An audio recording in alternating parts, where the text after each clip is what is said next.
Up first, please, as themselves, put your hands together, raise your and give loads of love for the wonderful Paul Savage!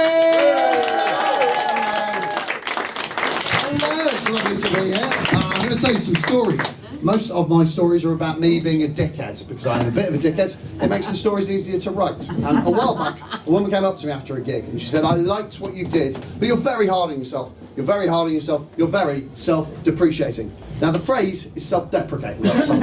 Self-depreciating means that just by being me, my value over time, and that's horribly accurate. Love doing comedy, it's one of my favourite things. Not always able to do it. During the pandemic, I was a nanny to my sister's kids for 6 months, because my sister had 2 under 5s. She was a key worker, and I was doing comedy for a living, and they made that illegal. So I ended up being a nanny to a 2-year-old and a 4-year-old. They are now 7 and 9, because that's how time works. A little girl, she's called Miriam. She's Miriam with one eye. Spelt with one eye. I must make that very clear. She's not a weird little Cyclops baby. She's a great amount of eyes, just spelt with a Y, right? And a little boy, he's called Benji. And one day I was taking them to the park, and we were going on the scooters, and to get to this park, you got to cross the dual carriageway. So I let the 2-year-old press the button for the green man. The green man said it was safe for them to go, and they just scoot out right into the middle of the dual carriageway. However, it's not safe for them to go, and there is a white van driver coming very quickly towards them who's not seen them. So I have to run out into the middle of the road. I sort of scramble them behind me. I stick my hand out like that. As the white van driver screeches to a halt in front of me, with the adrenaline, completely involuntary, I screamed both of their names at the top of my lungs. So their names are Miriam and Benji, and I jumped down to the middle of the road and screamed, Minge! Into the face of a female van driver. Very odd afternoon for everyone involved. I like telling the joke, it's a true story, but I do have to check which audiences I can do that to. Because a while back I did a gig in Brighton, and in the front row were 2 gay gentlemen, because that is where we keep them. In Brighton, not in the front row. I'm not trying to insinuate anything there, right? And in the front row were 2 gay gentlemen, a British guy and his American husband who just moved over just a couple of months beforehand. And I did tell that story, I looked at them, I went, oh, American man, I'm really sorry. I've just done a punchline with the word minge in it. I went, well, that is a very English word. I'm not sure it's travelled across the Atlantic. Do you know minge? And he just went, not intimately. Oh, fair play, mate. The gig is yours, you take it, you do with it as you will. It was interesting taking care of the kids. There was bits I wasn't expecting. I wasn't expecting to watch that much kids' TV. And there is some brilliant kids' TV they make nowadays. Like they make Bluey, really lovely, very funny. They make Hey Dougie, very sweet, lovely little programme. Did the kids want to watch that? Did they bollocks? They wanted to watch something called Paw Patrol. Are you aware of Paw Patrol? If you've never seen it, it is genuinely an evil little programme, right? It's about this little village, and what they've done is they've privatised all of the emergency services to one small 10-year-old boy and his 6 magic talking dogs, right? Every week there's a couple of disasters in the village. The pups have to save the day, and luckily the pups, they always save the day. There's never a point where they're dragging the corpse of a drowning victim out of the lake. I'm really sorry. I sent a West Highland Terrier wearing high vis. I thought that would help, right? The kids are addicted. They're watching 4 or 5 episodes in a row. They'll throw a tantrum if I try and turn it off. And it got to the point that I knew in which order I would shoot the Paw Patrol dogs. You do Chase first. He's your cop dog. He's your major threat. You do the little girl dog last. You make the little boy watch. Now that joke does tend to split a room, you've gone with it today, right? But sometimes that joke will split the room here. But usually it splits it between parents and non-parents. All of the non-parents looking at me going, that man is a monster. And all of the parents going, he is correct.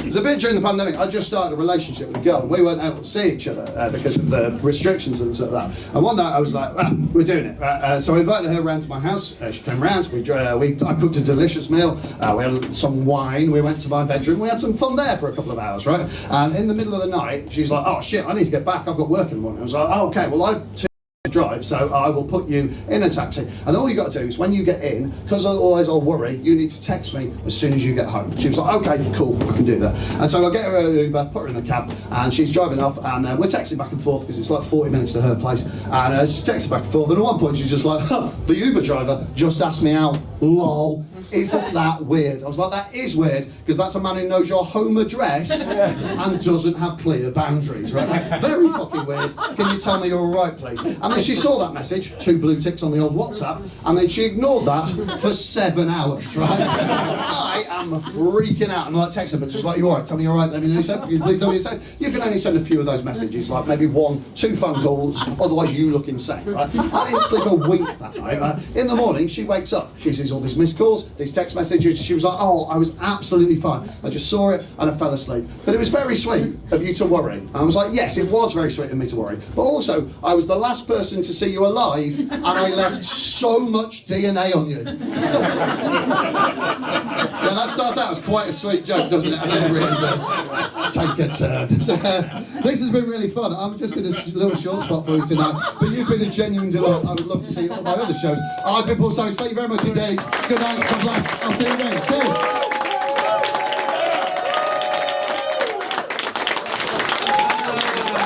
Next, let's keep that applause going and build it up again. Build it up, build it up. For the wonderful Liana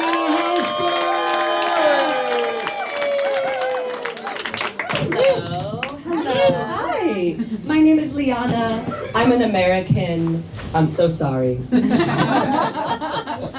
I also have to apologize because I will be standing a little bit still for the duration of my time with you because I fell down the stairs this weekend, which was stupid.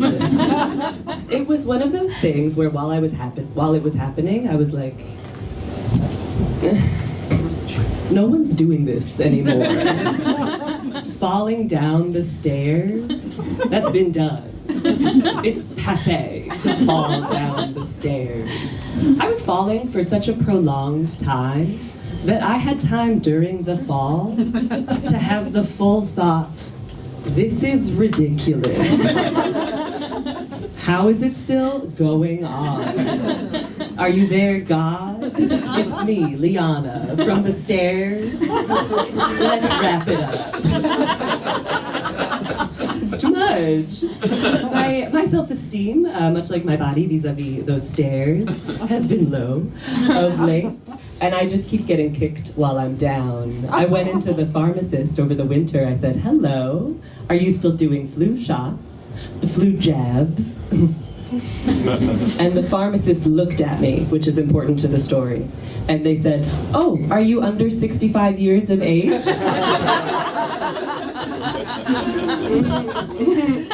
It's the same as the violent speed with which a Sainsbury's employee will press the visibly over 25. Yeah, at self-checkout, and you're like, excuse me, we could have taken a little bit longer. On our way there, we could have paused for even a micro moment to pretend to wonder if this woman had lived for less than a quarter of a century. But no, I walk in, they say, hag, 12 o'clock. The oldest woman alive. Purchasing a CBD beverage. I say, please, I'm almost 65. It's for my bones. In order to boost esteem, I was doing a round of celebrity doppelgangers with my friends, which is where you tell your friends that they look like a hot, famous person, and it's like charitable. It's a tax write-off, it is. And a friend of mine said to me, and then my other friends agreed, which did not help. My friend said, do you know what, Liana? You really look like the drowned Ophelia painting that hangs in the Tate Britain. And I said, oh, what a specific sentence. I Googled it. The drowned Ophelia painting just depicts like an incredibly pale white woman with red hair, like dissociating in the And what is so annoying is my friends were right. Okay, I went to the Tate Britain with my flatmate, and they looked at the painting, and they looked at me, and they looked back at the painting, and they said, well. I do see it. And listen, as nice as it is to be told that you look like a beauty standard that went out of style 250 years ago, unfortunately, I am trying to get laid in the modern epoch. Challenging. In order to really lift my esteem, I now work in finance. Does anybody here work in finance? Oh, thank God, we're safe. I work in finance, and I work in reception because I'm just a woman. Oh my gosh, please, letting me near the numbers? England would fall. I work in reception, and the very first thing I was trained in at this hedge fund I work at was how to prepare a cappuccino for a man going into a meeting. Men are very important. Well, they are. This divides rooms. And if we don't serve them their coffees with a tiny spoon at a 45-degree angle on the saucer upon which their mug rests, they'll kill us. Oops. At one point, a man asked for biscuits on the way into a meeting, but the issue with the biscuits was that the biscuits were located in the auxiliary kitchen of the hedge fund, which lies beyond the trading floor, which is where they keep the numbers. So I did not have clearance for the biscuits. Okay, because imagine me on the trading floor. They'd be like, there's a woman in here. Hide the economy. We can't let her see. Oh, terrific. I have to go. I don't like to end sets with a brag normally, but I will because it's Wednesday. My New Year's resolution was to get my cheeks clapped respectfully. And I'm very, very pleased to announce that I very recently achieved that resolution. Thank you so much. Thank you, stop it, thank you. It was when I fell down the stairs. I'm Ileana Holston. Goodbye.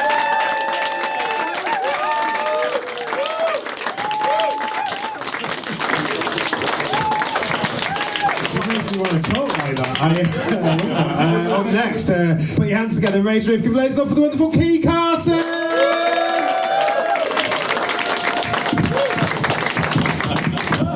Hi. Hi. We're all doing well. Yeah. It's lovely to be here. I'll introduce myself.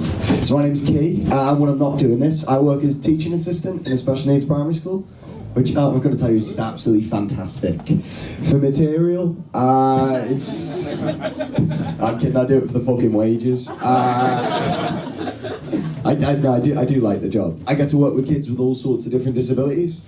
So a lot of the kids I work with, they're non-verbal, so they'll communicate via sign language. For example, one of the kids I work with, he likes to tell me all his favourite animals in sign language. So he'll tell me this one, and that's tiger.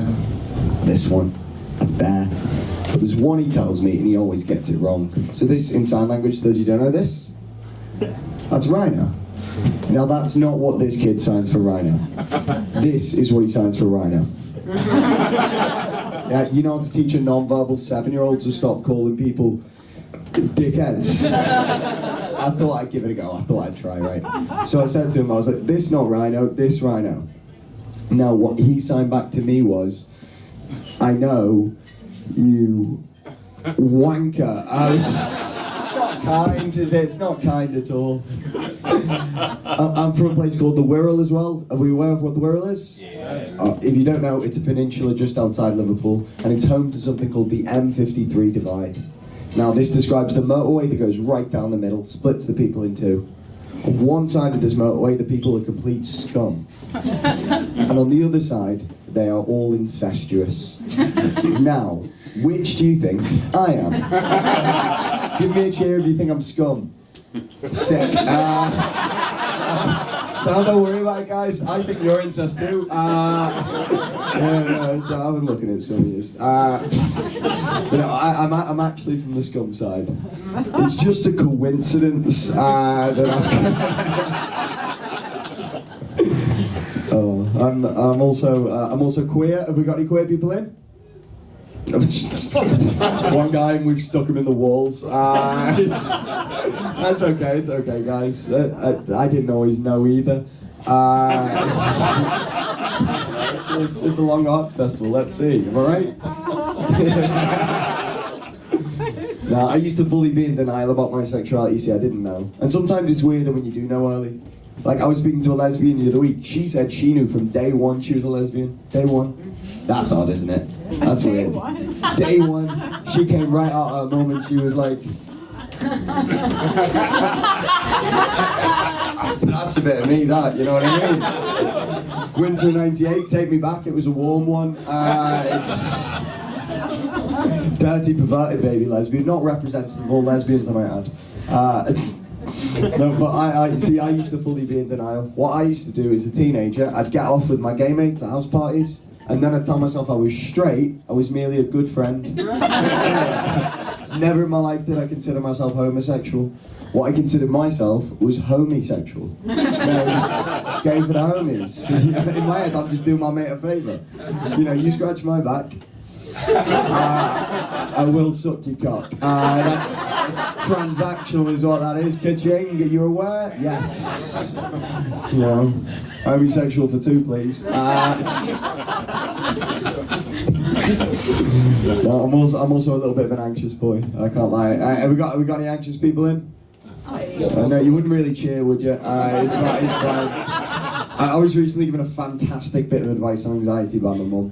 My mum told me that anxiety is just excitement with a negative frame of mind. And honestly, it's changed my life. Instead of saying I'm anxious about something, I'll say I'm excited about it instead. So, you know, I'm not anxious because, I'm excited because it burns when I piss. I mean, I'm excited I can't pay my rent in top of the world. I heard you say that's actually good. Would you say, no, it's fine. If you could just rate on a scale of 1 to 5 every bit, I've got like a star rating. So if I do a bad one, just shout 1. It's just fine, I welcome the feedback. No, I'm a bit of a silly guy, I got a bit. Proper men don't take me seriously. Those who are a proper man like Terry Butcher. And if you don't know who Terry Butcher is, he's a proper man's man. Footballer, played for England in the 1980s. Tough guy, tough is the tough one. One time, so tough, he cracked his head open, blood everywhere. And what he does in the middle of this match, he just bandages it up, carries on playing, covered in blood. I don't think I can be a man's man like that. Because men's men like that, they just don't exist anymore, I think. And the reason for that is, and you guys won't believe this, is that they all died of head injuries in the 1980s. What a bunch of sausages! Come on!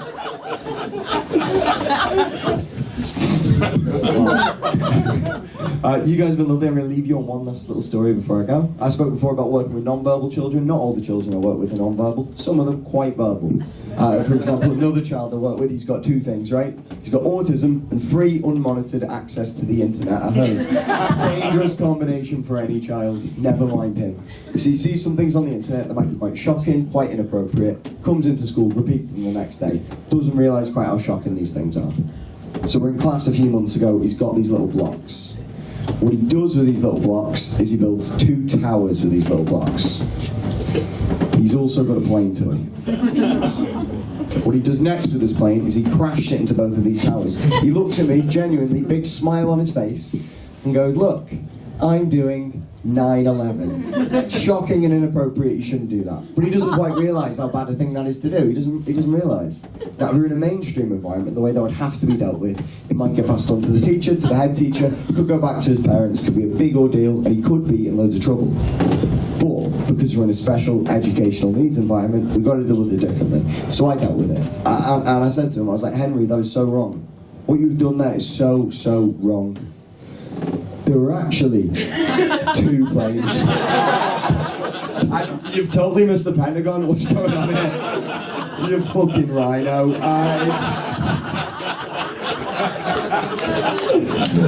Listen, you guys have been absolutely lovely. I've been Keith Carson. See you later.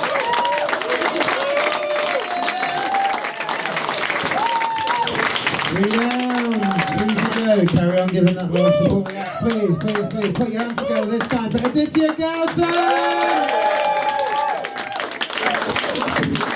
Yes, I'm I'm from Australia. I live there. I'm not from there.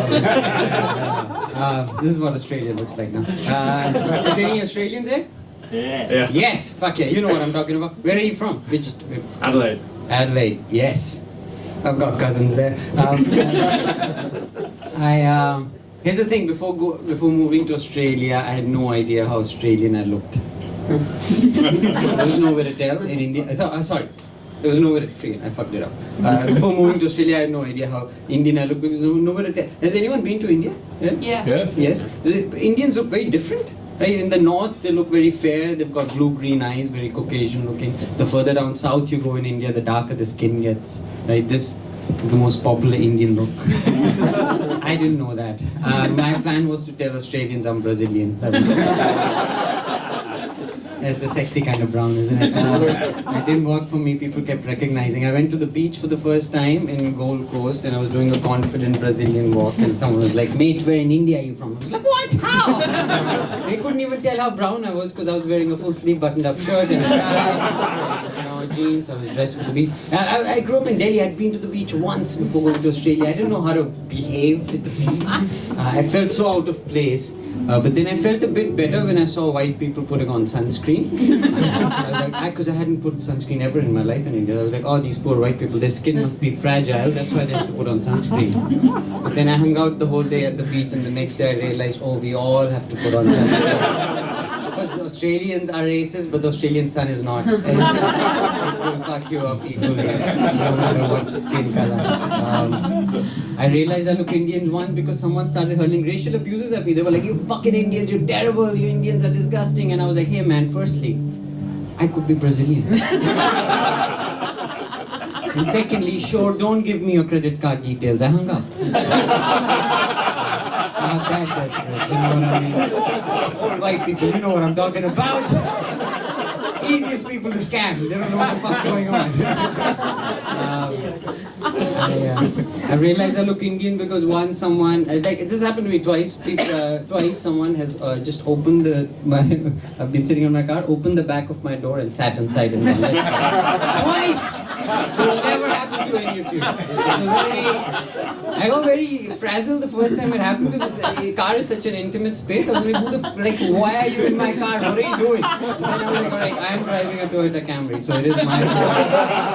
Shouldn't have got that car. But I was like, hey man, you're being racist right now. You're just assuming I'm an Uber driver. You're being an idiot. Alright, give me $20 and cash is cash. You gotta do what you gotta do. I've just been in Scotland for 3 days. It's my first time in Europe, and this is very different to Australia. This is so different. The biggest difference I'm realizing is that in Australia, a white person tells me to go back to where I come from, I can confidently go, you go back to where you came from, you piece of shit. I can't do that here, you guys were invented here, right? It's very, I don't know. I've been worried a bit about AI these days. I think everybody is, right? They keep saying that AI will steal our jobs. You heard that AI will. I think that's bullshit. Don't you think? Yeah, because AI will never steal our jobs. AI will only ever steal our jobs. Immigrant jobs, because it's our job to steal your jobs. It has always been our thing, and it's taking that away from us. It's a freaking immigrant. It's the final immigrant. It's an artificial immigrant. That's what it is. We should change the name of ChatGPT to Raj. That's what I think that's what's going on. It's not nice. It's a good time to be Indian though. I like the fact because we're taking over, just everything. Now I realize that Apu was a Trojan horse. You all let your guards down after that. You see an Indian, you're like, haha, Apu, wait till Apu's your prime minister, motherfucker. Ask him how that works. Right? We take all 10 companies, Indians, we almost had a president in America. We take him over. I think it was going to be China that was going to take over, but that vibe changed. Because people were like impressed with China, but then it was like this really smart, efficient kid in class, and we were all impressed.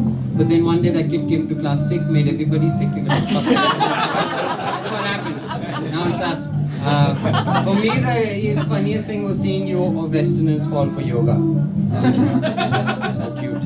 You think this is exercise, you fucking morons. It's making you more flexible, easier to take over. That's the game. It'll be a beautiful world when the Indians have taken over. Think about it. When the Russian president is Indian. Vladimir Patel. Isn't it better? Vladimir Patel would never send soldiers to Ukraine, he'd be sending students. He would never sell A-grade uranium to Iran, he would be selling Iran expired uranium. Okay, buddy, don't worry about it, take it. Take some papadums for free with it. The Chinese Communist Party president will be Indian one day, I think. Xi Jinping. China will stop being efficient overnight. Everyone's out playing 5-day test cricket. He'll change the name of TikTok to Tuk Tuk. Alright, thank you very much.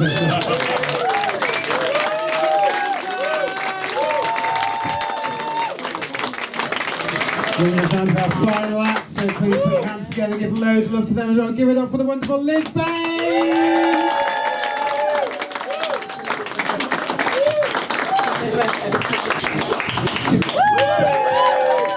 Hello, how are you all doing? You good? Yeah! Excellent. My name's Liz, and I am a proudly single, childless cat lady. Okay, some audiences cheer that, obviously not you lot. That's right. Any cat lovers in the room, make some noise? Yeah. My people.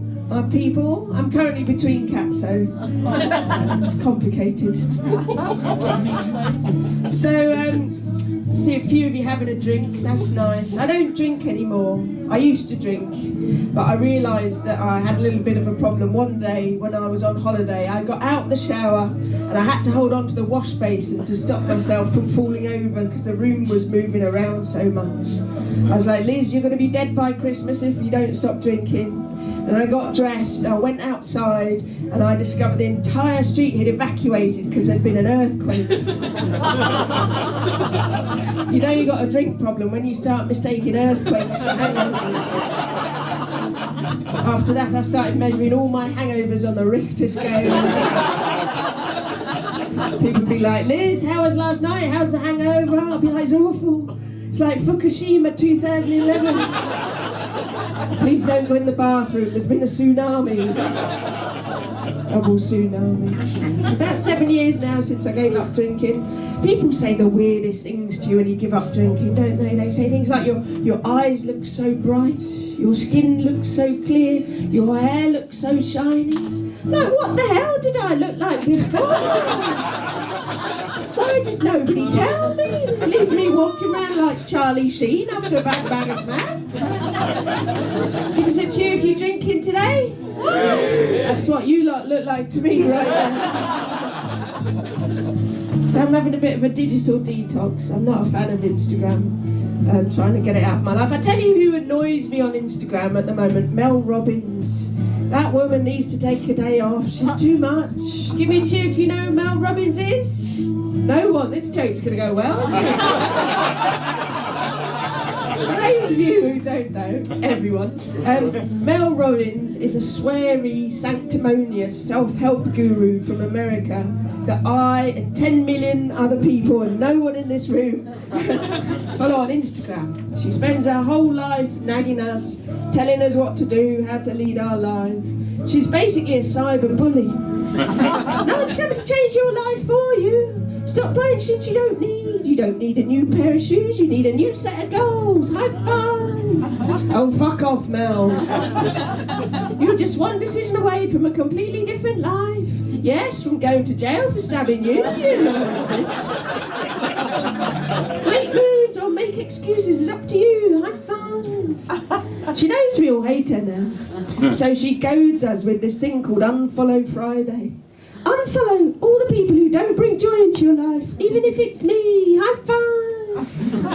I can't unfollow her.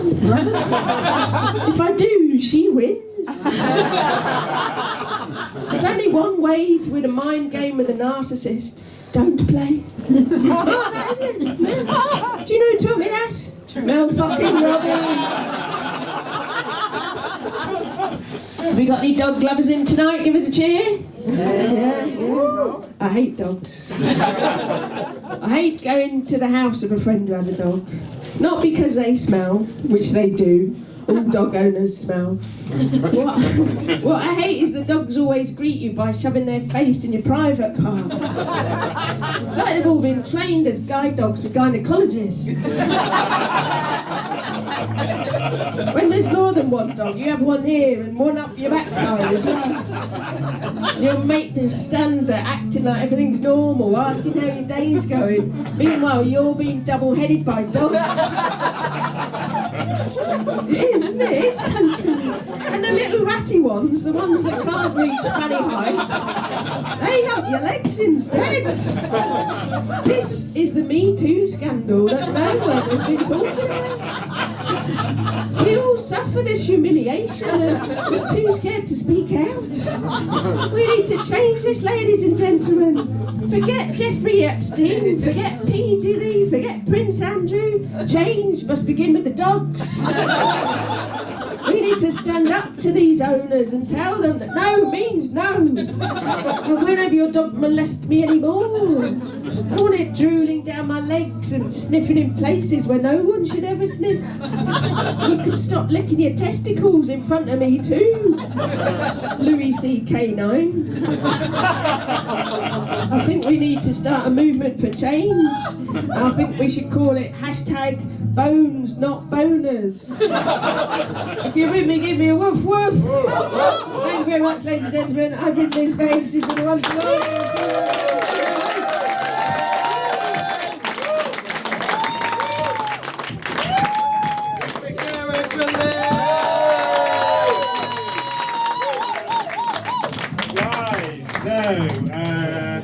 We've seen all 5 acts, and did you enjoy them all? Yeah! Pretty good, wasn't it? Your job's pretty hard right now, I think. We are going to do this in 1, maybe 2 ways, depending on how close the call is. But the first thing we're going to do is we are going to bring all the acts back onto the stage, and then what we're going to do is we're going to cheer for them all. And I want you to cheer for every one of them when I name them, but then I want you to cheer a little bit louder for the person that you want to go through, the one you preferred. That way everyone gets a cheer, and I can tell who you thought was the best overall, and we can put them through to the semi-final. If it's still quite close at that point, I'll do something else after that. There is a second plan. So first thing we need to do is put our hands together and introduce all the comedians back to the stage. So put your hands together for all the comics to make their way back out of here.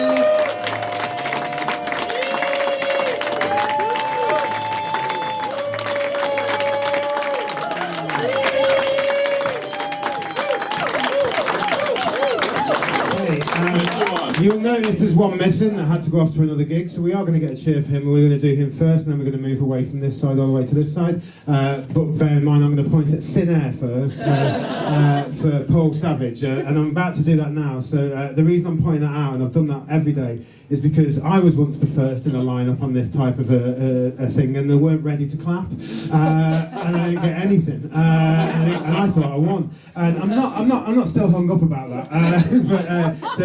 So I'm about to say, Paul, yeah, it's hilarious, isn't it, love?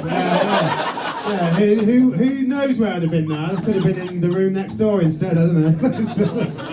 Anyway, listen, guys. First of all, let's all put our hands together for the first act, and a little bit loud if you thought they were the best, and I'm going to move along. So up first, for Paul Savage, everybody! Now give it up for Aditya Gautam! Now give it up for Pete Carson! Now give it up for Liz Baines! And now give it up for Leanna Holston!